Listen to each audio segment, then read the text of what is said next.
What's up guys, and welcome back to another video. Today I've got the long awaited keep sell loan. Now this one's been a long time coming. I was trying to get it out before any moves happened, but obviously I cocked that up with Gilmore's loan being confirmed to Norwich yesterday. I'm going to be splitting this up into a few videos because Chelsea just have so many fucking players that it would genuinely take me like an hour to talk about them all. So today I'm just going to be talking about the goalkeepers and centre backs. Now, this is going to be what I would do if I was calling the shots, not what I think Tuchel and Marina are going to do. I'm also not going to be taking into account any financial motivation. Motivations when loaning players.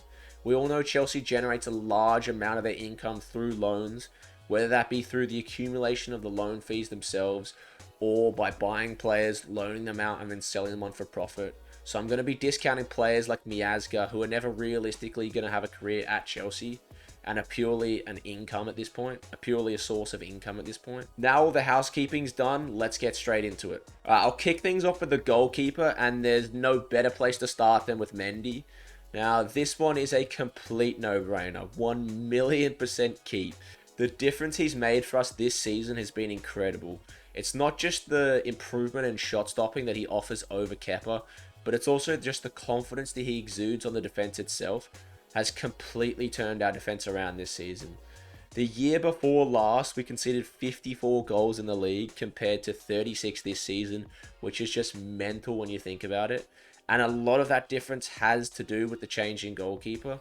Obviously, the switch to the three at the back and the incoming of Thiago Silva has helped a bunch, but Mendy's impact last season cannot be underestimated. I think the simplest way to put it is if we hadn't signed a goalkeeper last season, I don't think we would have made top four in the end, and we certainly would not have won the Champions League where Mendy was immense. And that's how much of a difference he's made for us this season. I shouldn't even really have to say it, but he's a definite keep for me. Next up, we have the aforementioned Kepa himself. Now, interestingly enough, he's actually the only other first-team goalkeeper at the club now Willy Caballero's left at the end of his contract. And like the Mendy one, I think this one is pretty indisputable. If we had the opportunity to sell Kepa this window, you bite whoever is offering's hand off. But with that being said, I think it's extremely unlikely that anyone comes in for Kepa, especially given the current climate. He's still contracted with us until 2025, and he's on an extortionate wage for the rubbish return we're getting on our investment. If I was in charge, I would genuinely let him go for whatever anyone is offering for him, whether that be 10 million, 30 million, and potentially let him go for free, as long as we're not paying a percentage of his wages. Now, this is nothing personal against Kepa, but I think it's just best for both parties if he leaves. He's clearly shot for confidence at Chelsea, and in my opinion, he's just a terrible keeper.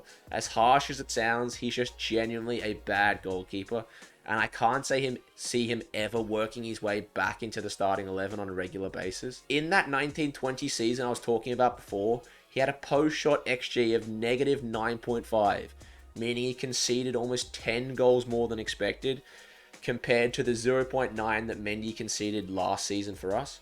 And that's including the anomaly that was the West Brom game, the second one in the season, where he conceded 5 goals from an XG of, I think, 1.2. Chelsea have also been linked with a move for Werder Bremen's Pavlenka over the past few days, and if he was to come in, Kepa would either need to be sold or be loaned out, as I can't see the board accepting that their £70 million investment would now be a third choice goalkeeper.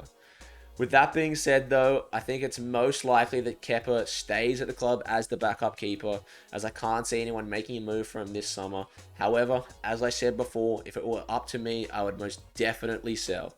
Now, moving on to the centre backs, I think next season we need 4 options in this position if Tuchel's planning on sticking with the 3 at the back, with Aspi and Reece James being able to deputise there if need be. Now, I'll start things off with the oldest of the bunch, Thiago Silva. I'll try to keep this one as short as possible, as it was a pretty easy decision for me.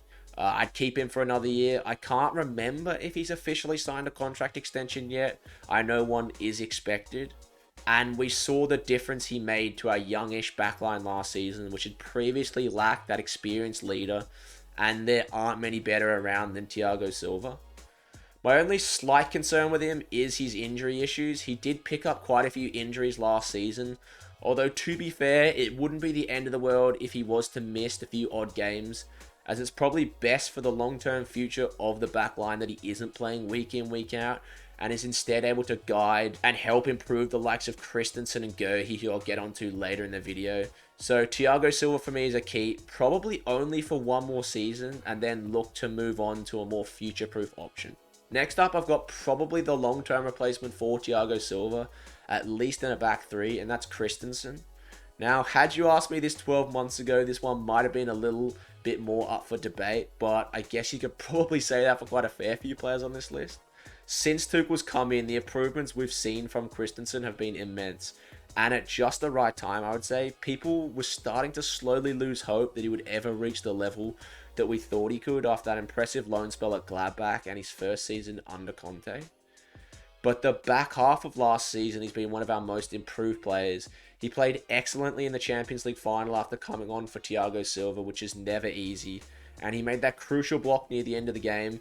I think it was from Foden, who looked certain to score. Now, he's only got 1 year left on his contract, although it does look like he's going to extend, which in my opinion is great news. And I would definitely look to keep him around as he's still young enough, especially for a centre-back at 25. And he does offer the option of playing in midfield, as we've seen him do for Denmark during this Euros, where he's played excellently, scored that absolute fucking belter against Russia. And that's something I wouldn't mind seeing Tuchel experiment with if he doesn't bring in another midfield option to cover the gap that's now caused by Gilmour leaving on loan. Although I don't have high expectations for this, as I said at the beginning of pretty much every season. And I don't know if he's ever actually played a game in midfield from the start. I know he's subbed on there, and he's probably moved there during games, but I don't remember a time him ever actually starting in midfield for Chelsea. But as a centre-back, I would definitely look to keep him, even if I don't ever get my wish of him playing in midfield. Next up, we've got the boy himself, Big Kurt Happy Zouma. Now, similar to Christensen, as I said, had you asked me this 12 months ago, I think I would have had a completely different answer to the one I've got now. In a back four, I think he's probably our best defender, bar Silva. We've watched both Christensen and Rudiger be extremely inconsistent and error-prone when playing in a back four throughout their Chelsea career. And for the 1920 season and the beginning of last season, Kurt Zouma was one of our most consistent performers. I think at one point, he was even our top goal scorer in the league, and people were genuinely thinking he could be in with a shout for player of the season. But since Tuchel's come in, he's found himself out of the team, and he doesn't really seem to suit the system. He just looks like a completely different player in a back three compared to a back four. We all know his limitations on the ball, and those seem to really stand out when he isn't playing in a back four. He's played at the center of the back three and on the left, and he doesn't really seem to suit either position, making mistakes we don't normally see from him. So for the pure fact that I don't think he fits the system very well, I would sell Zouma. I know it's pretty controversial, and as sad as it would be to see him go, as he's a real fan favourite, he's won pretty much all there is to win at Chelsea, and he would still command a decent transfer fee. He was reportedly the subject of £40 million interest from Spurs and Everton last season. Now, I don't think we'd be able to get that for him, but I'm sure there'd be plenty of Premier League clubs interested in him for around the £30 million mark. And given the current circumstances and the young players we've got coming through that I'm going to talk about later, I think we should take the money and sell him, as sad as it would be to see him go. The last centre-back I'm going to talk about who is currently at the club is Antonio Rudiger. Now, there's a bit of a difficult situation going on at the moment with Rudiger's contract, with the club and him unable to agree on terms. Currently, he only has 1 year left on his contract, and it doesn't look like him and the club are any closer to agreeing new terms, which does throw a bit of a spanner in the works, as we know he was close to leaving the club last summer. Now, I've sort of cheated on this one, as I've gone with two options. If he doesn't sign a new contract, I think you sell him whilst you can. As good as he has been under Tuchel, he's definitely replaceable in my opinion. He's always underwhelmed me in a back four, and I'm not going to lie, there was 1 point under Sarri when he was making mistake week after week, where I said he was possibly the most overrated centre-back in the Premier League. Now, he has well and truly proved me wrong over the past 7 months, and for that reason, if the club are able to come to an agreement over his contract situation and the terms aren't ludicrous, then I would keep him at the club. Tuchel really seems to rate him, and he does fit into the system perfectly. I think it masks some of his shortcomings. He's not the greatest aerially, and that extra centre-back is able to cover for any of the mistakes and losses in concentration that we have seen from him in the past. So if him and the club are able to come to reasonable terms, 100% stick with him. But if not, I think sell him and look to get a younger replacement who's potentially better in a back four if Tuchel ever wants to switch to that system. Now, the next two players are two who have been on loan for the past season and are set to return for Chelsea's pre-season in the next few days. First up, we've got Malang Sarr. I'll try to keep this one pretty short as it's not that interesting after a disappointing loan spell at Porto. He only managed 8 games in the league for Porto last season, and this season Chelsea really need to think about where they're going to send him on loan as they can't make the same mistake twice. If I remember correctly, he signed for Porto after deadline day, as they were literally the only option left, and they were just hoovering up everyone's trash on loan to fill out their squad. I remember Felipe Anderson went there, Marco Grujic went there from Liverpool, and Malang Sarr went there from us. And that deal has pretty much cost him a full season. He did feature in 6 of Porto's Champions League games. I remember him looking good in the game against Man City where he played left back. But for this up-and-coming season, Chelsea really needs to get him on loan to a team in a top 5 league where he's going to get consistent game time.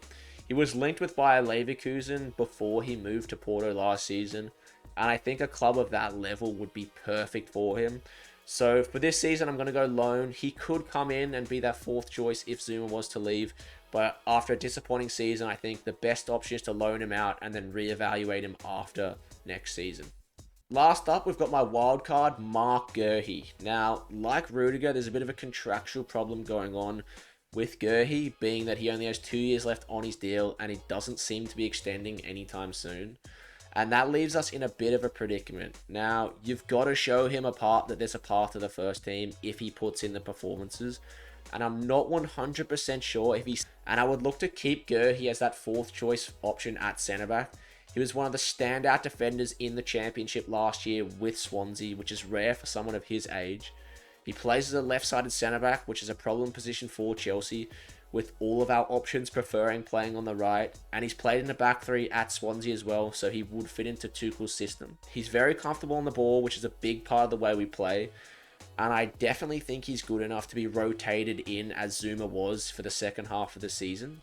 Tuchel's back 3 would even mask the one criticism people have for him, being his height, which wouldn't be as much of an issue playing on the left of a back 3.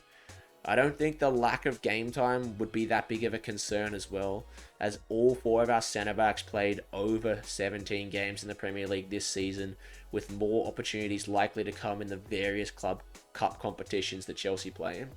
And I think the best way to get him to commit his future to the club, as he's so promising, is to show him a path to the first team by actually involving him in it. We've seen this done with Reece James, Mason Mount, Hudson-Odoi, all signing new deals once they're involved in the first team, even if they weren't guaranteed starters week in, week out. And everything turned out alright for those 3. So I would look to keep Guehi at the club for the upcoming season, as unlikely as I think that actually would be. Now, that's all I've got for this one. I was going to do the whole defense, but this video would have just dragged on for ages. So I'll drop a video about the wingbacks, midfielders, and forwards in the next few days. So subscribe and hit the bell to get notified when I upload those. And like the video if you enjoyed it. Thanks for watching.